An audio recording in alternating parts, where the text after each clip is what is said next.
তই বিক্ৰী কৰিব লৈ গৈছে, তই ৰেপ কৰিব লৈ গৈছে, মতলব তাক এনেকে কৰি কিনে মাৰিছে। তাৰপিছত থাপ্পৰ প্ৰথম ষ্টাৰ্ট কৰিছে, এনেকা থাপ্পৰ মাৰোতে এই গালটো এনেকা হৈ কিনে এনেকা হৈ গৈছে। ইমান ডাঙৰ ডান্ঠা আনি কিনে একদম এনেকা তাৰ যিমান জোৰ আছে এনেকা দিয়াৰ লগে লগে না ছাৰ, মইতো মা হয়, মই মোৰ ল'ৰাটোক মাৰি আছে, মই কি দেখিব পাৰিম? মইতো নোৱাৰিম ছাৰ, মই আঁতৰি গলো, মোৰ ল'ৰাটোক মাৰিব এতে থামাবা গৈছে, একদম থামাবা দিয়া নাই ছাৰ। সেই লাঠিটো ভাঙি কিনা আকৌ এনেকা आंनिया बे मोनसेयाल' गोरोन्थि जादों जेब्ला आङो बुंनांगौमोन आरोना ओइ बर' हारिनि सैमाफोर, माखासे सैमाफोर होननांगौमोन खोमादां आरो आंना। स' बिराद दुखुनांथाव आपडेट भिडिअ लानानै फैलायबाय आरोना नोंथां, होनोब्ला दा जोबोद दुखुनांथाव बे आपडेटआ। नोंथांमोना भिडिअखौ फारसेनिफ्राय फुल नायलां। बे जाथाया जाहैदों सिला फोथाराव जाहैनायमोन। सेंग्रा सिख्ला बिसोर सानैजों मोजां मोनलायोमोन, मोजां मोनलायनानै बिदिनो माने लानानै खारदोंमोन आरो सिख्लाबो आरो सेंग्राबो खाथि खाथिनो होननाय खोनानो मोन्दोंमोन आरोना। नोंथांमोना जिखुनु भिडिअखौ फारसेनिफ्राय फुल नायलां। सेंग्रा आरो सिख्ला बिसोर सानैजों मोजां मोनलायनानै लानानै खारदोंमोन। खारनानै माने सिख्लानि बिमा बा बिफामोना माने हमनानै मोननानै माने न'आव लाना थांनानै बुफैदों होननाय खोनानो मोन्दों। बे लाइमोन सेंग्राया गावनि जिउखौनो फोजोबनानै लाबाय आरोना। दा नोंथांमोना भिडिअखौ फारसेनिफ्राय फुल नाय। बेयाव साब्रैखौ केस होबाय होननानै बुंदों आरोना, साब्रैखौ। नोंथांमोना भिडिअखौ फारसेनिफ्राय फुल नायजोबबानो जाबाय।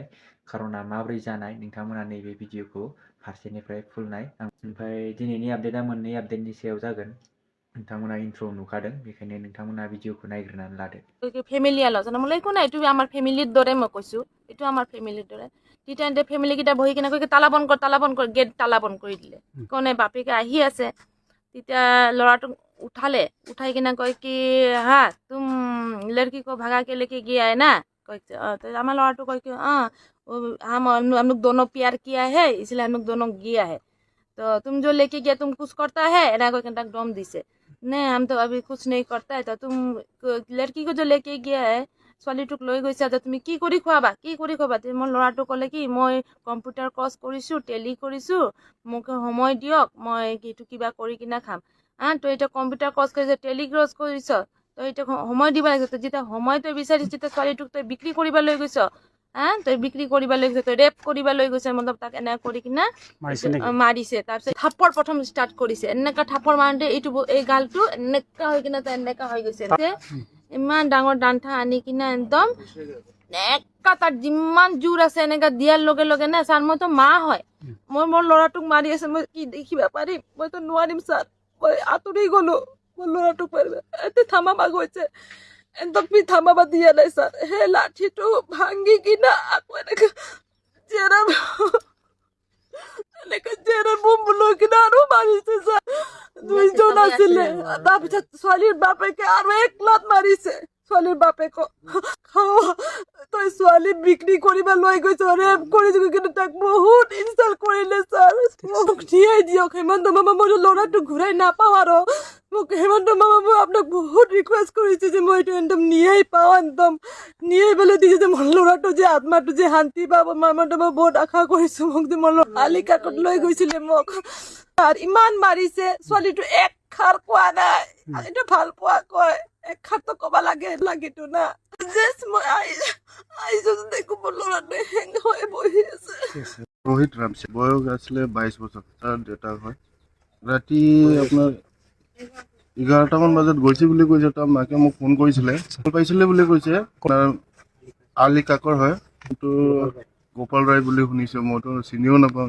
তেনেকে মৰিয়ানীৰ পৰা ধৰি লৈ আনা বুলি কৈছে। সিহঁতে আমি আপোনাৰ 10 তাৰিখত তেওঁলোকে ঘৰত মানে পাৰ্চনেলকে কিবা মিটিং কৰিম বুলি, আলোচনা কৰিম বুলি ল'ৰাটো মানে লৈ গ'ল। লৈ যায় মানে মাৰধৰ কৰি কিনে তাক পুৰা জলিল কৰিলে আৰু ধৰি লওক। ল'ৰাটো এনেকৈ কৰি তাৰপিছত মাৰধৰ কৰি মাকৰ হাতত মানে গধূলি গোটাই দিয়ে। 10 তাৰিখে 9 তাৰিখে পলালে মানে 10 তাৰিখে ৰাতিপুৱা ধৰিলে লৈ আনিলে আৰু ধৰি লওক আপোনাৰ 10 তাৰিখে আনি কিনে সিহঁতে মিটিং চিটিং কৰি এনেকৈ মাৰধৰ কৰি কিনে এনেকৈ মানে গধূলি ল'ৰাটোক মানে মাকৰ হাতত গোটাই দিলে মানে এনেকৈ মাৰধৰ। 12 তাৰিখত আহি পালোঁ মই, ল'ৰাটো আকৌ লাজ পাব বুলি মই দিনত একো নক'লোঁ। গধূলি আৰামছে বহি কিনে ধুনীয়াকৈ ল'ৰাটোক মই বুজাম বোলো, এনেকৈ ভাবতে থাকিলোঁ দিনটো। মই 4:30মান বজাত এনেকৈ মই ঘৰত মিস্ত্ৰী কাম লাগি আছিলে, ঘৰত কাম লগাই থৈছিলোঁ, তাকে মই চাই আছিলোঁ মানে গধূলি সময়ত মানে এনেকৈ মানে ল'ৰাটো ছুইচাইড কৰি ল'লে। তো কেছটো দিয়া হৈছে চিলাপথাৰ থানাত। 4জন মানুহৰ নামত কেছ দিয়া হৈছে। এতিয়া কেছটো ৰেজিষ্টাৰ কৰিছে, মোৰ ন্যায় লাগে, ইমানে কথা।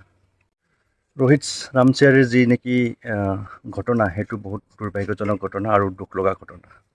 আজিৰ দিনত আমি জনামতে মেচিয়ৰ্ড ল'ৰা ছোৱালীয়ে ভাল পাই পেলাই পলাই যোৱাটো এটা ডাঙৰ ক্ৰাইম বুলি আমি নাভাবোঁ বা আমি নাজানো।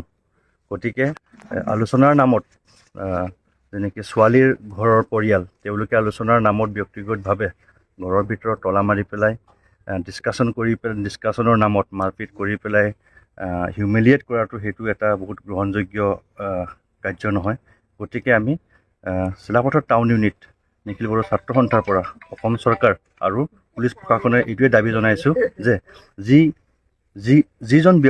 যিখিনি ব্যক্তি এই দুৰ্ঘটনাটোত জড়িত হৈ আছে বা এইটো ঘটনাটো জড়িত হৈ আছে, তেওঁলোকক অতি শীঘ্ৰে এৰেষ্ট কৰিব লাগে আৰু তদন্ত কৰিব লাগে, আৰু তদন্ত কৰি আইনভাৱে তেওঁলোকক ৰোহিত ৰামচিয়াৰী আৰু তেওঁলোকৰ ঘৰৰ পৰিয়ালক আইনমতে তেওঁলোকক ন্যায় দিব লাগে। মই দেখিছিলোঁ না, ইমান ডাঙৰ ডাঙৰ লাঠিৰ পৰা তাৰ মা লৈ কিনে গৈছে, লগত লৈ কিনে গৈছে যে মই ইমান ডাঙৰ ডাঙৰ লাঠিৰ পৰা মাৰা দেখিছোঁ। মই যে বৰদাস্ত কৰিব নোৱাৰাকৈ মই যে ৰখাবলৈ গৈছিলোঁ। মোৰ পৰহি ক'লে, ঐ ভাউজি তোক লাগিব, তই এনেকুৱা ওচৰত নাযাবি বুলি ক'লে। আমাৰ চকুৰ পৰা পানী ওলাই কিনে আমালোকে ডাইৰেক্ট চাই থ'লোঁ। खुलुमबाय बयनिसिमबो गिबि गिबियावनो। ओमफ्राय आंनि दिनैनि भिडिअ'आ नैबे भिडिअ'नि सायाव आरो बे भिडिअ'आ माने दिनै मैया दाख्लैनि भिडिअ' नङा, दिनै जों 16-17 दिनसो जाबाय आरोना जेब्ला एसटि नि दावराव जायोमोन, अब्ला बयबो पाब्लिकआनो बुंनायलाय जोंनि फटकखौ होना बुंनाय जादों आरोना, जेब्ला एसटि नि दावराव जायो भिडिअ' बानायग्राफ्रा अबाव खारखो होननानै। ओमफ्राय जोङो बेफोरबायदि जागोन होननानैनो आंबो भिडिअ' लाबोआखैमोन दै एसटि नि बागै, नाथाय बयनिबो गाब्रायनायाव जोंबो आंबो दुंहावनानै माने एसटि नि बागै भिडिअ' लाबोनाय जादों। बेयावहाय माने माखासे मानसिफोरा आंनियाव माने गाज्रि कमेन्ट हरदों, ओमफ्रायो सोरबा मेसेन्जारावबो बायदि बुंहरबाय। ओमफ्रायो जोङो बे एसटि नि बागै मोनसे भिडिअ' बुंनायखौ ससे थुख्रा दानस'नानै बुहुत माबा मस्ला-मस्लि लगायनाय ना मा होनो, बेबायदि लगायनानै बिराद खोथाखौ माने गिदिराव लांनानै जोंखौ माने ओरैबायदि बुंहैबाय आरो बिसोरखौ मा खालामनांगौ, बिसोरखौ हमनानै माबा मोनसे जेनेबा खालामनांगौ सिस्टेमाव जोंखौ दम होनाय बायदि सिस्टेमावहाय भिडिअ' बानायनानै आगारनायखौ जों नुनो मोनबाय। आंबो माने आरो गुबुनबो दंबावो दै, बुहुत मानसि दङ। नुनो मोननानै माने आंहाबो रागा जोंखांनाय जानानै आङो ओरैबायदि बुंदों दै, ओइ बर' हारिनि सैमाफोर, जोंखौसो दम हरनो मोनदों, गुबुन बै जाथि बे सिखा गोलाव लानानै जों बर'फोरखौ दम होगासिनो दङ, बिसोरखौसो दम हरनांगौ होननानै। आंनिया बे मोनसेयाल' गोरोन्थि जादों जे जेब्ला आङो बुंनांगौमोन आरोना, ओइ बर' हारिनि सैमाफोर, माखासे सैमाफोर होननांगौमोन खोमादां आरो आंना। ओमफ्राय दायो मा लिरना होखो मिथिगौ ना, बर' हारिया थारैनो सैमामारना। आंथ' बर' हारिखौ सैमा होननानै बुङाखैना, आंबो सासे बर' हारिनि जानानै आंबो एसटि दाबिनायाव आंबो हेंथा होग्रा, बर' हारिखौ मोजां जाजानो लुगैनानै आंबो माना खालामग्रा। दिनै बिदि माना खालामनायावसो आङो बेसेबांसिम भिडिअ' लाबोजादों मिथिबायना। आङो रावजोंबो बिदि दुश्मनी जानो गोनांथि गैयामोन आंहा, नाथाय पाब्लिकनि खावलायनायाव ससियेल मिडियानि बे दुंहाव थासारिखौ लानानै आंबो बे भिडिअ'खौ लाबोनाय जादोंमोन आरोना। बेयावहायनो माने मानसिफ्रा आंखौ किसिमाना गाज्रि मोनदों जानो हागौ आरोना, बेनि थाखायनो बिसोरो माने मेन खोथाखौल' दुरुननानै गुदि गैया बिजौ गैया डाइरेक्ट होनानै माने डाइरेक्ट थांखिनानै डाइरेक्ट माने भाइराल खालामना होनो नागिरो आरोना, गाज्रि बेबहारै। नाथाय बेबायदिया मोजां नङा। जायफोरा आंनि भिडिअ'खौ नायबाय थादों बिसोरो निस्सय मिथिखागौ जे आङो गासिबो बर' हारिखौ सैमा होननानै बुङाखै। जायफोरा कमेन्ट गाज्रि हरग्रा, धुमखि हरग्रा, आं बिसोरखौसो बुंदों। आरो आं मालाबाबो बर' हारिखौ आङो बिदि गासैखौबो सैमाफोर होननानै आं बुंनो हाया, मानो होनबा आंबो बर' हारिनि मोजांनि थाखाय खोथा बुंग्रा। आं मालाबाबो बेबायदि गाज्रि खोथा साननानै बेबायदि बुंनो हाया। आङो माने दायो बेयाव लिरनायाव ओरैबायदि लिरनायखौसो आङो सानदों माने डाइरेक्ट थुना होखानाय अर फोनांना होनाय बायदि मोनदों आरो ना आङो माने ओरैबायदि लिरना होदों जे बर' हारिया थारैनो सैमामार नामा आंथ' बर' हारिखौ सैमा होनना बुङाखैना बर' हारिनि सैमाफोर होनदों आङो माखासे होननांगौमोन आरो आंना बे मोनसेया थालांबाय आरो आंना ना माखासे होनैनि थाखायनो दा नोंसोरो बुहुद खोथाखौ गिदिर लांगासिनो दं आरो ना आङो बेखिनिखौनो आङो दाख्लैफोरनिफ्रायनो नुदोंमोन आं बे भिडिअखौ नाथाय आं एसेबांसिम बिदि आवगायगोन होननानै सानाखैमोन बिनि थाखायनो आङो फंसेबो खोथा दावराव खालामफिना होननानै आङो बुङाखैमोन आरो ना कक' बर' ना मा होनो बेयो माने आंनि ससे क्लिपखौल' लानानै बुहुद गुन्दुगल खालामनायखौ नुखादोंमोन आरो आं ओमफ्राय आङो जेबो बुङा होननानै बुङालासिनो थादोंमोन ओमफ्राय सोरबा मैया ना मा होनाय नुदों आरो आं सोरबा बड'लेण्ड खौरां ना मा पेज खुलिनाय आरो सोरबा सासे सुबुं व्यक्ति जानांगौ बियो जाय माने आंनि सिगांनि माखासे भिडिअफोरखौ नुवाखै जानो हागौ नायाखै जानो हागौ डाइरेक्ट बे भिडिअखौ मोननानै डाइरेक्ट होनानै माने सोंखारिनाय बायदि जाबाय आरो ना आंनि फारसे माने थुना होनाय बायदि जाबाय आरो ना नाथाय आं नोंसिनिसिमबो फोरमायहरनो सानदों जे आंबो बर' हारिनि मोजांनि थाखाय सानग्रासो आङो बर' हारिनि गासैखौबो आं गाज्रि होननानै बुंनो हाया बेनो एसे मिस्टेक जाफ्लांदों आरो ना आंनि बुंनायाव बर' हारिनि सैमाफोर होननाया माखासे सैमाफोर होननांगौमोन आरो ना बिनि थाखायनो आङो आंनिफ्राय फंनैसो नोंसिनिसिम मिथिहोहरनो होननानै बे भिडिअखौ लाबोनाय जादों आरो ना जाहाथे गाज्रि लिरदेरनानै बे भिडिअखौ भाइरेल खालामा एसेनोसै भिडिअआ बेखिनियानोमोन नोंथांमोनाथ' नुखाबाय दा लाइमोन सेंग्राखौ माबोरै खालामनायमोन बिसोरो न'आव लानानै फैनानै दाथ' बुंनानै माथो लाबबाव मानो होनोब्ला दा लाइमोन सेंग्राया बे बुहुमावनो गैलिया मानो होनोब्ला गावनि जिउखौ फोजोबनानै लाबाय होननाय खोनानानै मोनखाबाय नोंथांमोना मानो होनोब्ला मोजां मोनलायनायाव आंहा टाइम पासनि थाखाय मोजां मोनो जानो हागौ नाथाय